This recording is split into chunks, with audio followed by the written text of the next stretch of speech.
Let's all go to the lobby, lobby, lobby.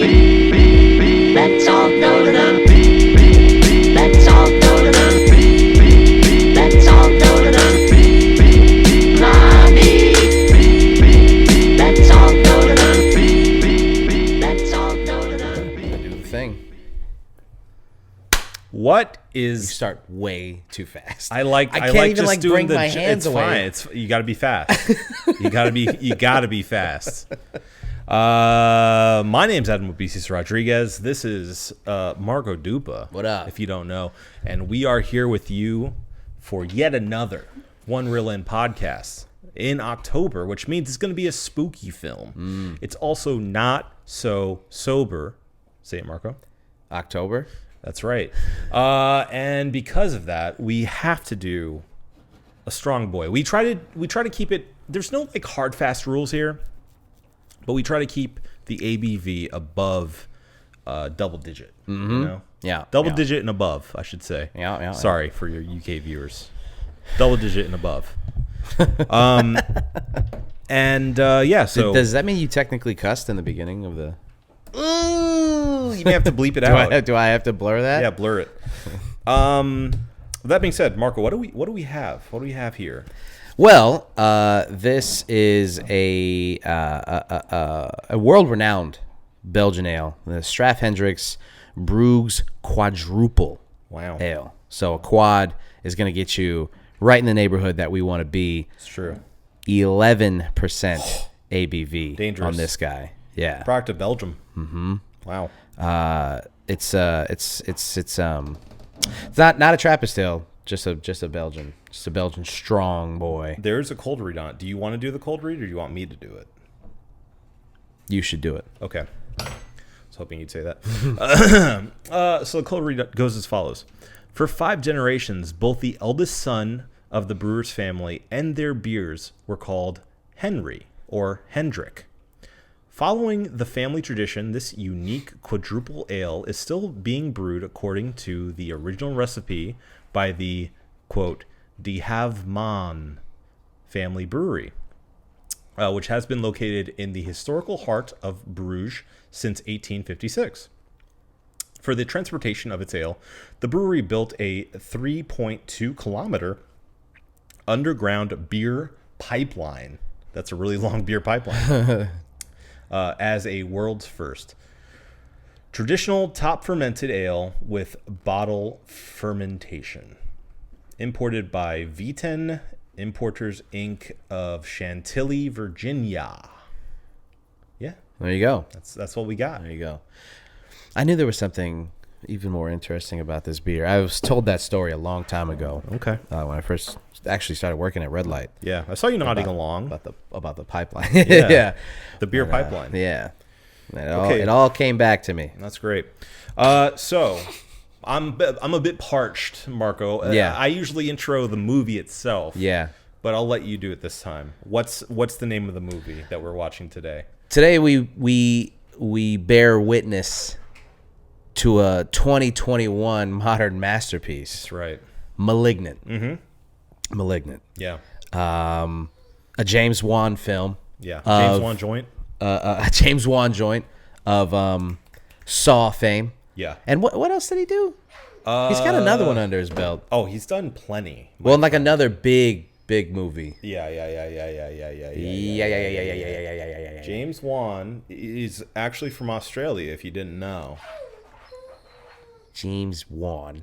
Conjuring. The Conjuring, that's right. And apparently Insidious. That makes sense because Yeah. he's just like, I'm just going to use the same actors. And Aquaman. We don't talk about Aquaman. Well, you know. Man, he's really, I mean, that's why they let him do whatever he wanted with this movie. Prolific. Yeah. Yeah. They He's gave him a fucking doing lot of everything. money. A lot of money. Yeah. To play around with his silly horror movie idea again. Man. Yeah. He's a rock and roller. I'll tell you what. Rolling and rocking.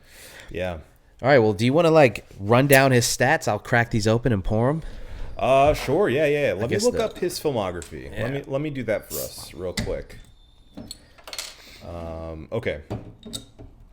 So according to IMDb, I said according to IMDb. He said it. You said it. He said it. Okay, so he's produced a ton of major movies, but we won't count that. We're going to go strictly for his directing.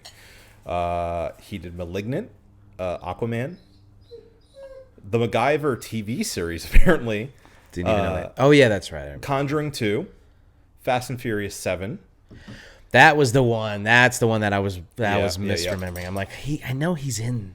Yeah. He's in there. Insidious Chapter 2, The Conjuring, Insidious number 1, a movie called Doggy Heaven, Doggy Heaven. a movie called Death Sentence, Dead Silence with the puppet, Oh yeah, Saw, the Saw short film, he really likes his puppets too. and that's pretty much it.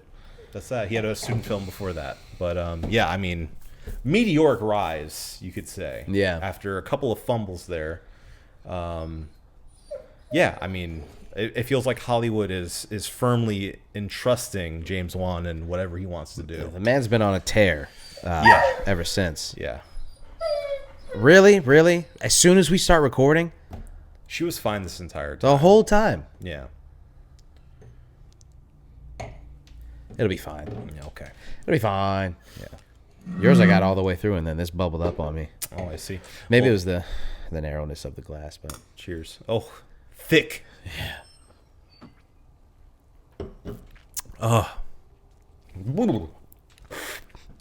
yep. Sweet googly moogly. Yeah. Yeah.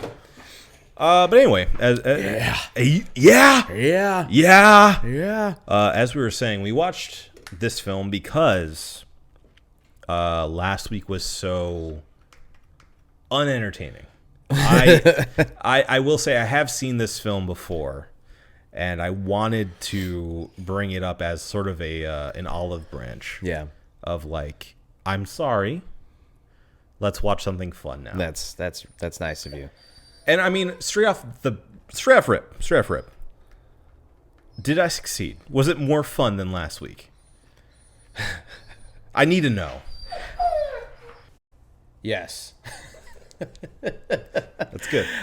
It definitely made up for. So here's the thing, I didn't really understand the movie's tone Yeah. for a little bit. Yeah. I feel like it's normal. Yeah, it took me a second to really understand like what was not what was going on. I mean, that's the point of the movies, Sure. but the tone itself, I was like, I don't really get. Am I supposed to be frightened? Am I supposed to be laughing at these characters? The things that are ensuing. Yeah. So it took me a second to get my bearings, but once I did, I had a good time. It was fun. I don't know if you remember this, and I may have said it on the podcast itself, but I didn't like this movie the first time I saw it. Yeah. And a lot of it had to do with the fact that I didn't know what tone I was supposed to be watching it with, if you will. If there's a watcher's tone, like I think there's a watcher's tone. I didn't get it. At first. And the longer I spent away from it, the more I got it, and the more I was able to really turn around and embrace it fully. Yeah. Not to spoil what rating I'm going to give it later on down the line. But I want people to know that I upon first watch, if you guys didn't enjoy it as much as we may, I didn't either. And I want you to know that. You're not alone. You're not alone. And, I need to explain, too, time and place for this movie was everything. Because I feel like it would have killed in theaters. Yeah. But, instead, unfortunately, it was the HBO Max at the time. Oh, yeah, that's right. It was an HBO Max drop. Oh, yeah. And I'm not sure if it ever got, like, a wide theatrical release. Maybe it did, maybe it didn't. I'm not sure. Forgot all about that. If only there was Get down! Get down! Go! Out! This dog's ruining everything. Yeah. We can't She have just anything. stood up in the kitchen like she was a person. They'll never know. Just looking for shit to fuck with. If she started walking backwards, I'd really start freaking out. Yeah. But yeah, so all that being said, it is what I would call a divisive movie. Yeah. It got decent reviews overall. It got like a 70% Rotten Tomatoes. Again, not that that's the barometer for everything, but good to know. And yeah, so I feel like we just have to get through the plot real quick for people who haven't seen it but don't want to see it. Yeah. But I recommend you give it a watch. Yeah. It's on Max. Go watch it. Yeah. Okay, so I'm gonna really put this in a nutshell. Okay. If I can. Yeah. So there's this woman, Madison. She has a terrible relationship with her husband. He gets murdered, and she thinks that there's an intruder in the house that murders him. So that kicks off the entire investigation with the cops. They start looking into it. There are more murders that happen, but each of these murders, Madison has like a first-person perspective into and can see the murders happening as they're happening. But it's not like she's watching what's going. I shouldn't say first person, because actually her surroundings turn into the murder victims' houses or wherever they're getting murdered. Yeah. Which is done by a pretty cool effect, which you can tell that's where the money's going for it. Yeah. For the movie. And so that leads her to know things that she shouldn't know. The cops kind of pick up on that and start to think that maybe she's the one who's doing these murders. We come to find out that she was essentially given up to a science lab, if you will, and had a parasitic twin attached to her on the back of her head. And what was that legend? The Mandrake? Is that what it is? Mandrake? No. I think yes. There's this legend that turned out not to be true, as many legends are not. That's actually referenced in Harry Potter. You know, the guy with the head, the face in the back of his head. That was isn't that Voldemort? Yeah. Okay. But I'm saying like, don't say that name. But that came out of actual like legend, where there was this legend of a guy who called this parasitic twin on the back of his head the devil, and it would like when he was sad, it would laugh. When it would laugh, he was sad. You know, like that sort of thing. Gotcha. What is she tearing up? I can't tell, to be honest with you. Looks like a washcloth. Fine, I don't care. Yeah, okay. But anyway, so I think that's where they got it from, the inspiration. But anyway, she has this parasitic twin that has been mostly cut out of her body when she was younger. But it's been kind of like hiding within her skull because they like closed it up essentially when she was a young teen. Pushed it into her head. Yeah, and just kind of sealed it off, because completely removing it would kill her because it's a parasitic twin. Mm-hmm. So when her abusive husband pushed her against the wall and knocked her head against it, it reawakened this twin that was hibernating the entire time. We come to find out that she's been having failed pregnancies, and we find out that it's actually been this parasitic twin that's been kind of just in hibernation and feeding off of the babies that she's trying to produce the entire time, which adds a level of sinisterism to him. Sinisterism. Sinisterism. His name is Gabriel. Sinistrism. And it's not just that he's an evil guy, but he also has supernatural powers. Yeah. So he can control electricity, and he speaks through electricity as well. Yeah. So he can like call you on the phone, for instance. Yeah.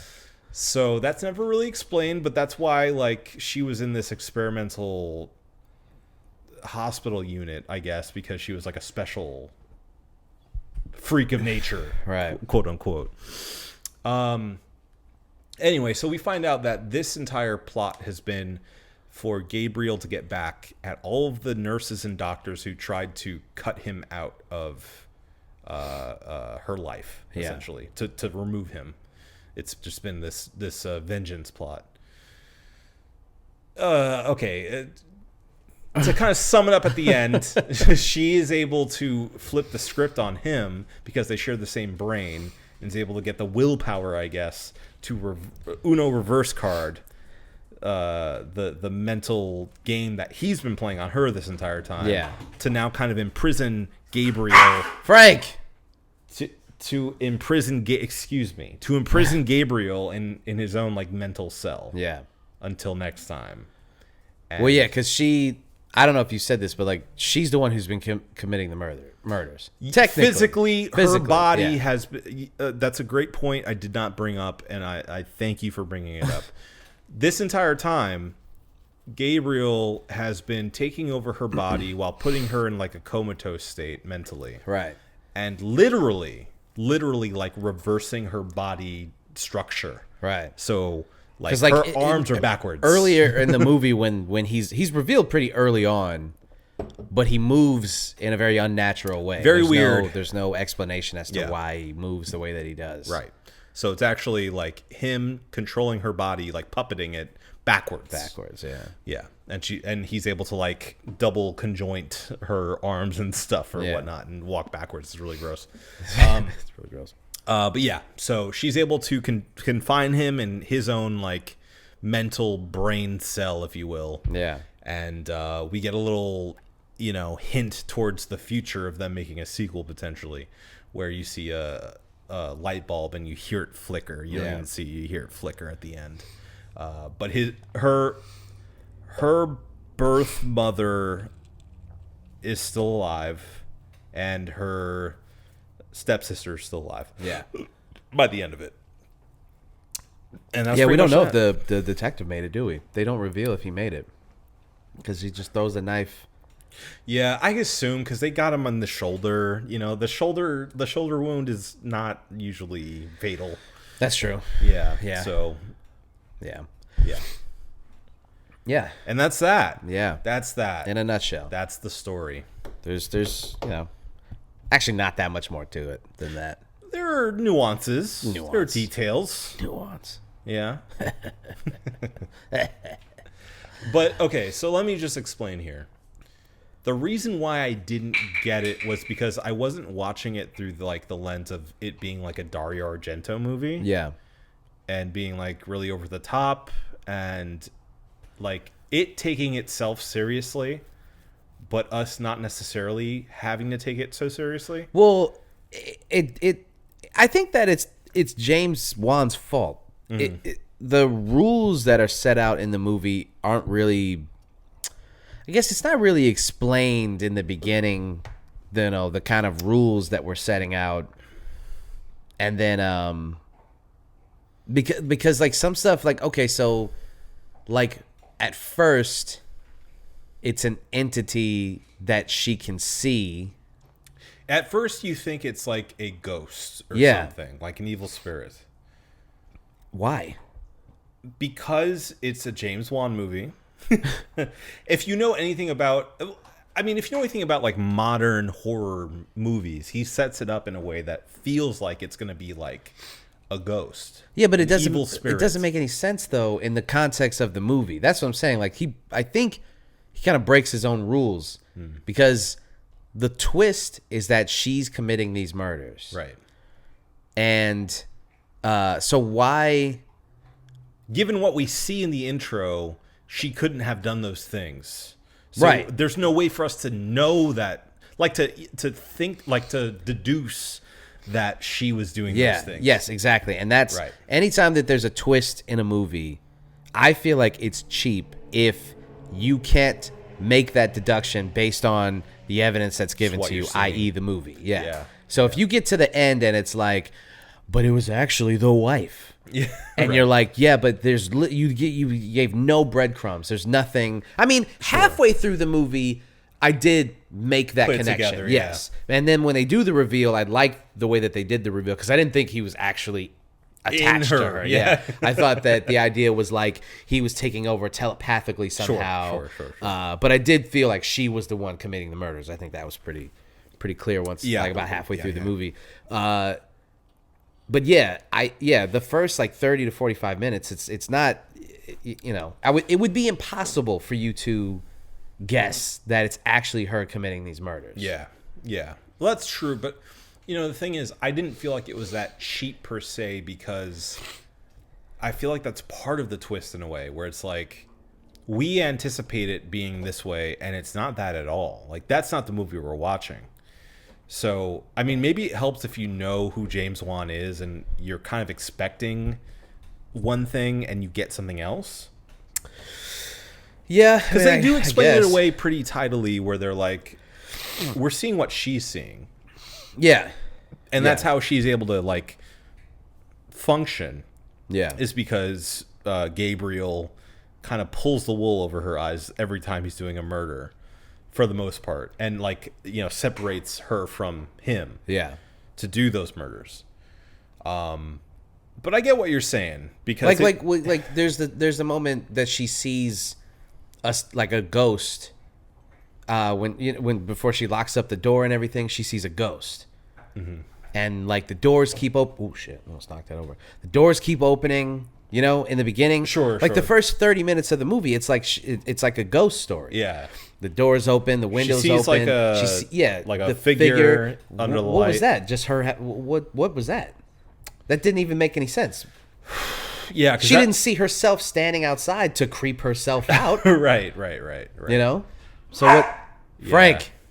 So it's not like she, you know, if she saw more, if that was like part of it, like she had visions of him. Yeah.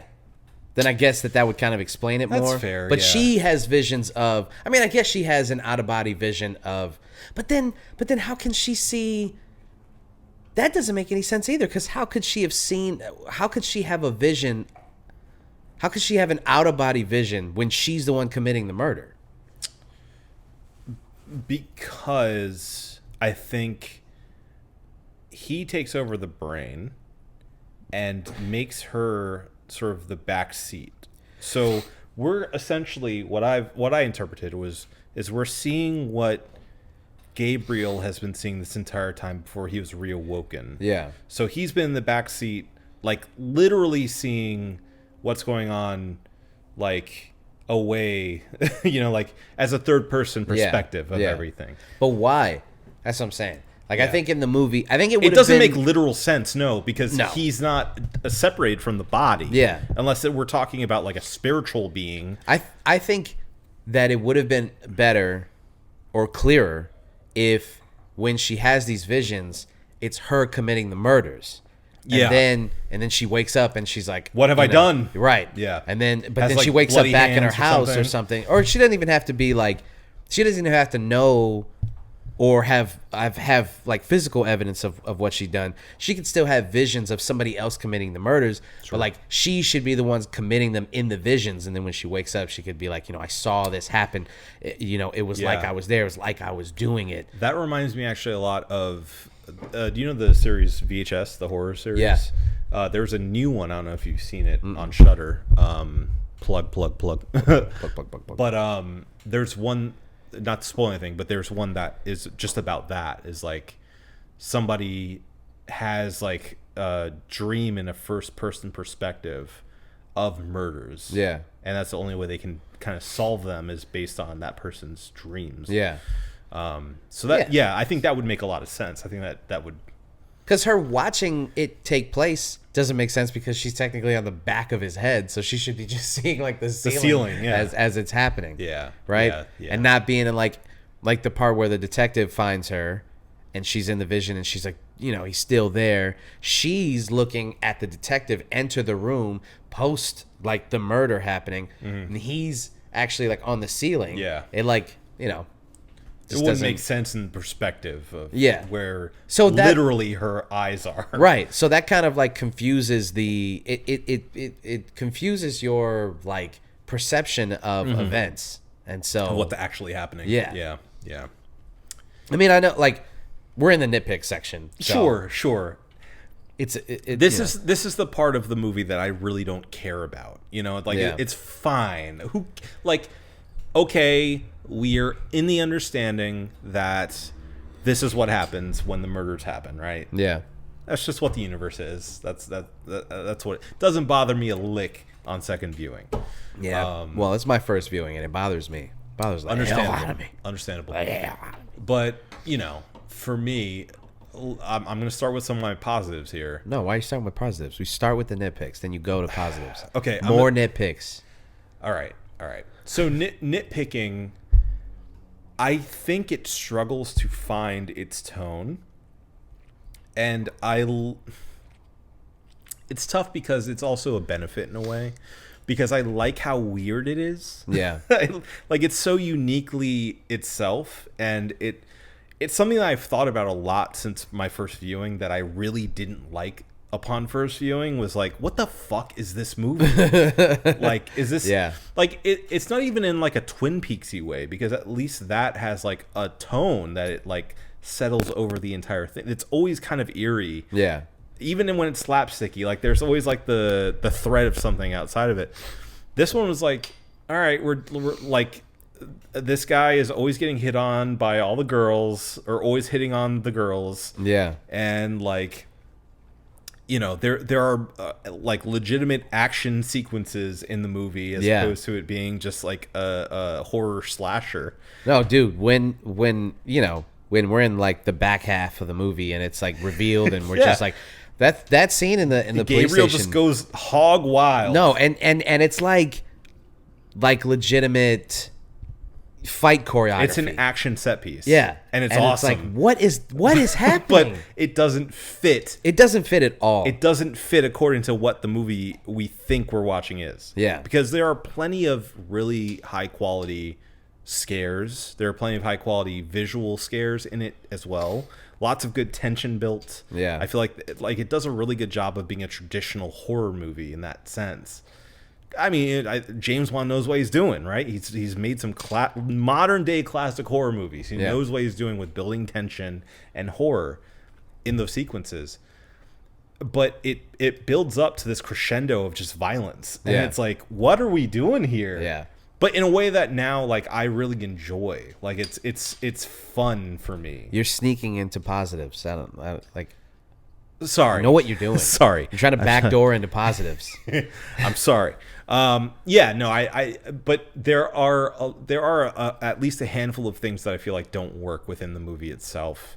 And a lot of it is like, it's tough to really pin down what they're going for, especially in the first, like, quarter of the movie. Yeah. I feel like they kind of get their feet underneath them and like from midway on. Yeah. And they start figuring out like, what the tone is, what we're doing here. It's kind of corny, it's kind of cheesy, but it's like a throwback and still really visceral and violent, but can be scary. Yeah. So the misdirect of the first 30 to 45 minutes doesn't work given the context of the rest of the movie. Sure. Like the rest of the movie could be considered more of like a slasher thriller. Yes. Which I would be happy with. Because once, like, Gabriel's revealed pretty early on, which was another thing that I thought was really strange until you get into the back half of the movie and I'm like, well, it's not really a horror movie per se. Sure. Because he's been revealed so quickly that he's not really that scary. Like, leaning into him being more of a phantom longer probably would have worked better to heighten like the horror aspect of it, like these people getting murdered Hunted in these grisly ways by this what is seemingly an entity and not that metaphysical part of it or supernatural part of it. Another critique is there weren't enough victims for them to kind of like lead it, like to build it more up. People definitely should have died. One of the cops should have died. There were two people that were his focus, really. The third one got away. I wish there were more people that we could have maybe established early on in the flashback of like people who fucked with him, like an orderly who was like really mean to him or something, and I think one of the cops should have died. Sure. Yeah. Because it's like I understand that we build them up, we build a rapport with them so that we like them, right? And then but you kill you him. got to kill one. You got That's to the kill at point. least one. Yeah. Don't make us like these people, and Yeah. then like they survive. Both of them survive. No, you got to kill at least one, so the other one becomes grisly and like tough. Yeah. And is like, this guy needs to die. Yeah. And then goes It really off to should have do been that. Shaw too. Should have been Shaw because you think Yeah. that the bitchy, mean detective is the one who's obviously going to get killed. Sure. And then it happens to be Shaw. Yeah. The charming Keanu young Reeves stand-in. Yeah, the charming young handsome detective. Yeah. That was the other thing. Another thing that I didn't like was the Shaw's partner. Fuck, I forgot her name.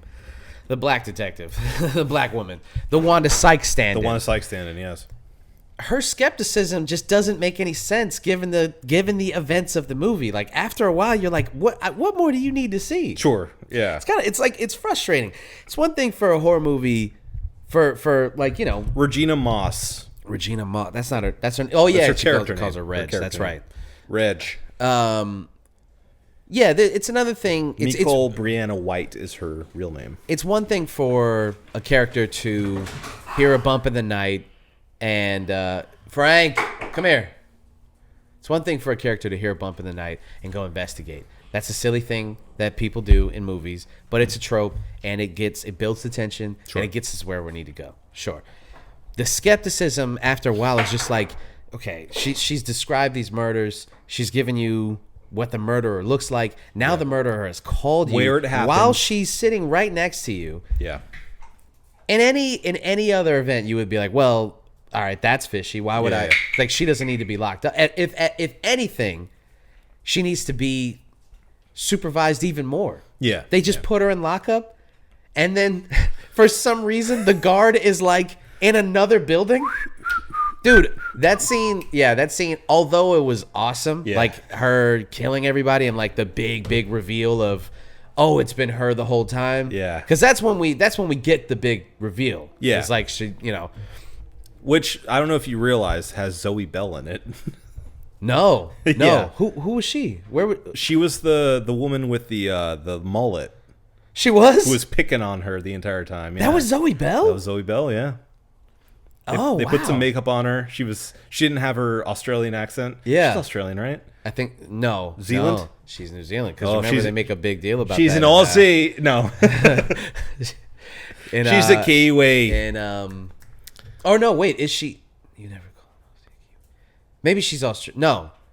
No, she's New Zealand. Yeah, she's from New Zealand because she's a Kiwi. She's a Kiwi. Because I'm so sorry, Zoe in, Bell. In Death Proof, they make a note of that. I should have known. I'm so sorry. Yeah. Ugh. Well, now you're never gonna get that date you've always wanted. It's okay. I just want a handshake. It's gonna be really tough because she's a stunt actress. Yeah, and she's gonna be upset with you. Yeah, probably break her my an hand. Aussie. Honestly, You never call an Aussie a Kiwi, a Kiwi. and a Kiwi an Aussie. It's true. That part was like, just it was just obviously, first of all, super frustrating that the guard took so long to get there, but also like, Right. yeah, why is she in lockup? Yeah, it's A just, woman in bell bottoms with an afro Yeah, and a bunch of other people that look like 80s punks. yeah. And like the first thing you said when we saw all the women in lockup was, when's this set? Yeah. Which is the first thing I thought too. Is there a point to that? No, it's just So because it's weird. Like I don't know why. I'm glad the scene is there, and I think like it may be an homage to like 70s cinema, and another kind of wink and nod to where James Wan's pulling his inspiration from on this. Yeah. Because I mean there are so many Argento direct pulls, like the coloring in this movie. Anytime like you see that red glow on anyone, Yeah. that's Argento. Yeah. Like immediately, Yeah. it's ripped directly from Dario Argento. So I feel like James Wan may have been like, let's make this scene just an allusion to the 70s for whatever reason, Yeah. It's like make it feel like it fits within that Argento style. Yeah. I don't know why else he would do that. Because God help him, I don't know what else he could have been doing with that scene other than it just being awesome. But, he didn't need to put people in, like, period outfits. Yeah, that was strange. Yeah. I thought at first I was like, what is happening? Because every time she was bleeding from the back of her head, I'm like, what the fuck? Yeah. That's not what happens with a head. Like, she was at but the thing is, she was at the hospital for like a day. So here's another nitpick, and then we can move on from positives, because this is my last nitpick, I think. Okay. Which is her body. She had 3/4 of a person on the back of her, right? Her back was his back. Yeah. They were sharing, and he had arms. No, her back was his front. No, their backs. I guess his front. They shared a back, but he was on the opposite side. Claw hands. Yeah, he had little like shredder arms. Yeah. And he had a whole face and everything. So when they do the surgery, right, they chop him up basically. Mm-hmm. They chop off his arms. Yeah, and they cut his face down. And they make a point to say, like, we did as much as we could, but we have to leave the head there, as most of the head, because, like, if we chop out, we'll give her permanent brain damage, which is very convenient, plot point. So they push him into her skull. They literally go, yeah, and they're just like, and then they sew him back up, right? Sew her skull up.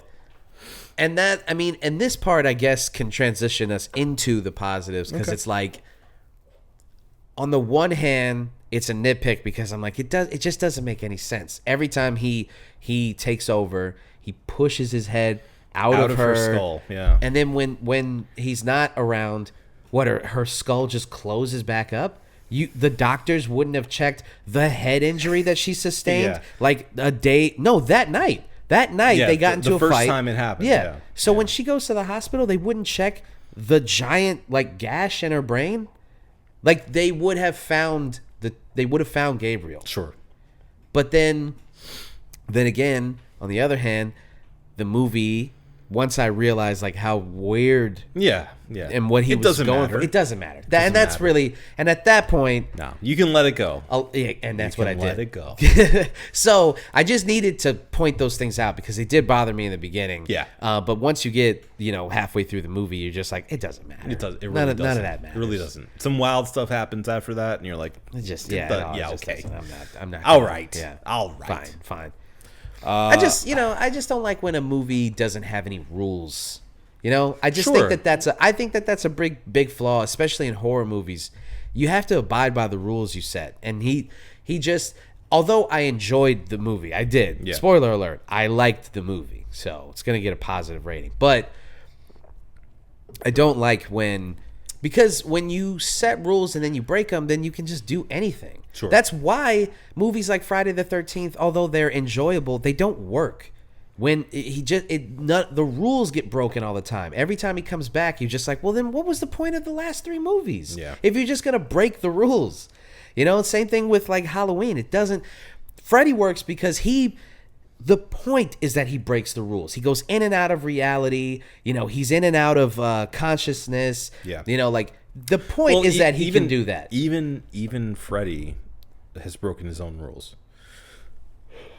Excuse me. There are some of the movies that don't stick to certain rules within that universe where, like, some movies, if you're in the dream and you pull something, you grab it and wake up. Yeah, and you can pull it out of the dream, Other ones, you can't do that. Yeah. See, that's so and you can't do that, man. You can't do that. You can't set rules and then not and within then break a franchise. them. Like, you have to, like, I understand, like, if you're talking about, like, the vampire genre. Yeah. You can set whatever rules you want, but they need to be set. But then, exactly. And you need to stick to them. Like, you can't go. Vampire movies are a good example because from one franchise to the next, it's like Silver works, then Silver doesn't work. Right. Crosses work, but then but within the movie, crucifixes, but not crosses. Yeah, you can't within the same franchise have one vampire not abide by the rules of the other vampires, unless you explain to us why he's able to break the rules. You can't just be like the Daywalker. Yeah. So in this movie, I just don't like he set certain rules. Like, what What is even the how is he so supernaturally strong? He doesn't even have a body. He does what, and where do the powers come from? Well, and that's they just leave that in the air of just like he's a supernatural being. I will say that's one of my last nitpick before we get into it is that last sort of quote where she's like, yeah, I can lift this heavy machinery because it's been my body the entire time. Yeah.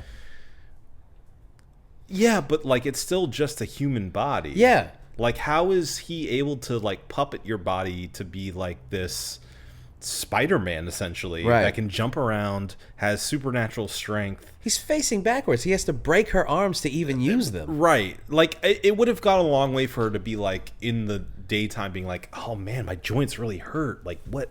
Right. Or like see bruises on her arms and like what's going on? Right. You know, like something like that would have helped. And also him being more of like a killer in the shadows would have worked better too because she's just a woman at the end of the day. Yeah. So whoa, just a woman. I mean, you know, they're not. I'm not even. Stop it.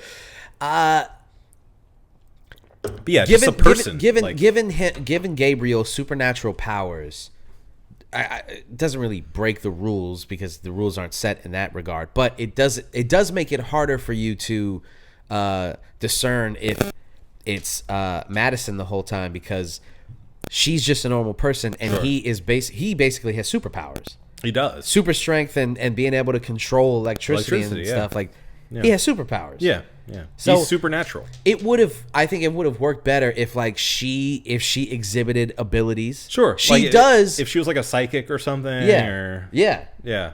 So she breaks the lights when she gets frustrated, but at that point they reveal Gabriel is real. Right. So then you're like, well, who is it really? Yeah. So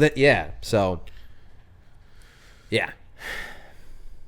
All right, I think we can get into the positives. Okay, well, the positives for me, I mean, are strictly within, like, I feel like Gabriel as a horror character could definitely work as, like, an icon. I think, like, his design, his entire, like, backwards movement was so, like, uniquely creepy to me. Yeah. And I loved the idea of Gabriel being the reverse of his twin and using the award that the doctor that essentially like tried to kill him as a weapon to get vengeance as a really cool concept. Yeah. I thought all of that like conceptually and like in how it actually played out really cool. Yeah. I think they could do a lot more with the character of Gabriel moving forward. Is there plans to do a sequel? I don't know. I mean, they left it open clearly for more. Yeah. But I'm not sure if it was successful enough for them to do that. Yeah. But I'm down. Like, if they make another one, I'll be there. Because I just think, like, that is such a uniquely strong character in horror. Yeah. I haven't seen another one that unique that's not, like, a ghost, like right. Like I just find that so refreshing that it's a backwards woman and with like supernatural strength and can control electricity. Yeah, like it's just so cool and creepy looking, and it threw my mind off in a weird way whenever I saw those set pieces of Gabriel like running around, and I saw some behind the scenes stuff, and they apparently used an actual like stunt performer who could like work backwards in a way. Yeah. I saw in the credits that there was a body double for Gabriel, which I thought like that's cool. Yeah.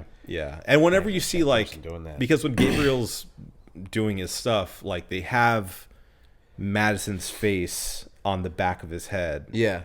And you can kind of tell that it's not a real face, like it's not really her, but that only makes it creepier to me. It's like it looks so weird. Yeah, like it's just off-putting, and I love that concept. So I feel like that's like the strongest thing I can promote about this movie is that like the idea of a backwards man. Yeah, I can do things as fast as you can. Like that in a horror movie is just so unique and weird and off-putting, and I feel like they can do a lot more with that character moving forward if they decide to. Yeah. So yeah, that's my biggest thing, and the fact that it's so like amorphous and weird is actually a benefit. Yeah, I feel so. I liked how sort of off base it left me. Yeah, even upon second viewing. Yeah, Gabriel's character design is really original, and that's like my biggest positive takeaway from this movie is that it is really original. Yeah, and it's hard to do an original horror movie in the modern era. Yeah. There's been so many horror movies, and like I can't think of one. Obviously, like you said, there's these homages that Wan clearly pays, but the concept itself and the execution is pretty original. Yeah, and like the tone, we've talked a lot about how weird and inconsistent the tone is, but at the same time, it's like I've never seen a horror movie that like was also an 80s action movie. It gave like this weird, like the score. Yeah, there's synth, keeps, lost synth. Yeah, in and it keeps coming back in, and like this musical motif that is used throughout the movie keeps coming back. Which in. is, I don't know if you realized, "Where's My Mind." No, I didn't realize that. It's constantly.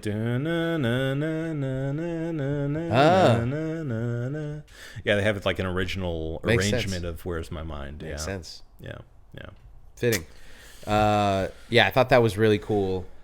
And yeah, the action set piece, even though it was like fucking batshit insane, at that point of the movie, you've kind of already, if you haven't turned it off, you've given yourself up to what you're watching. Sure. So at that point, you're like, this is insane. This is awesome. Yeah. Like, it's just such a good scene. I'm trying to think of what else. I didn't really like the actors and actresses. I thought they all kind of were not very convincing, except for the younger sister. I thought she was pretty good. I thought she did really well. But like everybody, I wasn't really that enthralled by anybody except for the Gabriel voice actor and the younger sister. Maddie, yeah, that's the actress's name, right? Maddie something. Ironic, because the character's name is Madison. Maddie Hassan as Sydney Lake. Trying to think if I got any other positives. The kills were really good. Yeah, some good gore. Yeah, I mean, like you said earlier, there should have been more. There should have been at least one more. I think so. To kind of really tie it all together. Yeah. He should have been able to get his hands on like you said, an orderly or like one of the cops, or I would have liked, or maybe even the mother, finally get his. I like the misdirect at the end when he kills the younger sister. Yeah, and then kills the mom. Mm-hmm. I kind of was like, I was okay with that. I really was. Like it happened, and then I thought she was gonna take over after those two events happened. Yeah. Which, like, obviously the twist it got me, the second twist. Sure. But like when it happened in those moments, like the beat before it's revealed that she flipped it on him, I was like okay with it. I was like, that's pretty fucked up. Yeah. That he let that happen. That the sister gets killed and the mom gets killed. I'm like, damn, he really took it there. Yeah. And then they take it back, and I was a little disappointed. I'm not gonna lie. I was like, they should have just killed the sister. Yeah. And the mom. If you're gonna, let it go that far. Let it go that far. Yeah. I'll go back to a nitpick for a second. Okay. You kind of have to. You got to give me more than just the fact that like she just decided now that she can control the powers too. You got to give me more than that. Sure. There had to be some kind of awakening or something, I guess it was the motivation of he was killing her babies the whole time. Yeah, but I guess that snapped her out of it, because that was the last thing that. But he was about to kill her sister too. That wasn't enough. That wasn't enough motivation. It kind of, when you do that, it makes you question. It's like, how much do you love your sister if like that wasn't enough? She's to not my snap you out real of it? sister. No, but seriously. But then when you bring up the babies, that's when she's finally like. It's kind of like I know this is gonna be really nerdy, but I'm gonna do it anyway. When Goku goes Super Saiyan, It's only after Krillin dies. Sure. Right? Everybody else gets fucking murked. Yeah. And he's like, I can't believe you're doing this. But when his homie, his ride or die gets got, that's when he finally is like, you've gone too far. And if I'm all the other characters, I'm like, dude, you couldn't have gone Super Saiyan when he fucking blast. Like Vegeta's sitting there like, hey, he fucking put a hole in me, brother. You watch this happen. Yeah. Like, damn, son. Yeah. So, yeah, I thought that was a little, convenient. Yes, convenient is it's very convenient. That's fair. But still good. Yeah.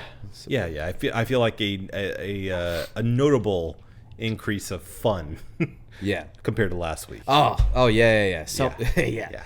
This Possession was like it was a rough watch. Yeah, it left me wondering, like, do I understand? Like, am I one of these people with no media literacy? Like, do I not understand how to watch movies? And I don't know who you're talking to. I took a college course on understanding cinema, and I was still like, it wasn't fun. I don't like it. It wasn't very good to me. What is the Cold War? But that being said, if you had to rate it, what would you give this film? I will give Malignant a 3.5 bottle caps. Okay. Yeah. Because there was still far too many things in the first half of the movie that, like, drug it down for me. And, like, I think you have the benefit of a rewatch. Yeah. Because, like, on first viewing, the conceit is revealed too late. And I kind of felt like I came into it just, like, I was having fun, but it took too long to get there. Sure. You just like, I was like, finally, oh, I get it. But like, it's like understanding the joke too late, and everybody's already done laughing, and then you're like, oh, and everyone's like, it's over now. Yeah. I mean, I hope you get to where I'm at right now. I'm gonna give it a 4.5. All right. I feel like this is a movie that is highly rewatchable. For some people, I feel like maybe like one of those that you come back to every Halloween season to rewatch, because it's just a good time. It's like a modern, good, cheesy horror movie. Yeah. And I appreciate it for that. And again, a really strong villain. And I hope we see him again. Anything else to add? Before we get out of here? No. Okay. I think we said enough. Yeah. Well, this has been the One Reel In podcast. If you want to see some more of our reviews of spoopy season horror films, you just gotta keep tuned. Yeah. Until next week. Yeah, right. We have a special one next week. It's a favorite that we both watched before, and it is a classic for a reason. We're not going to unveil it right now. Yeah. But they do want brains. That's all I'm going to say. So, I'm so excited. Me too. So, I can't wait. We'll be back with you before you believe it. We love you. I think this is getting to you a little bit. No, it's fine. Before you believe it. Before you believe it, from Stroth Hendricks. Good night. We love you. Come back. Before you believe it. To get ourselves a treat.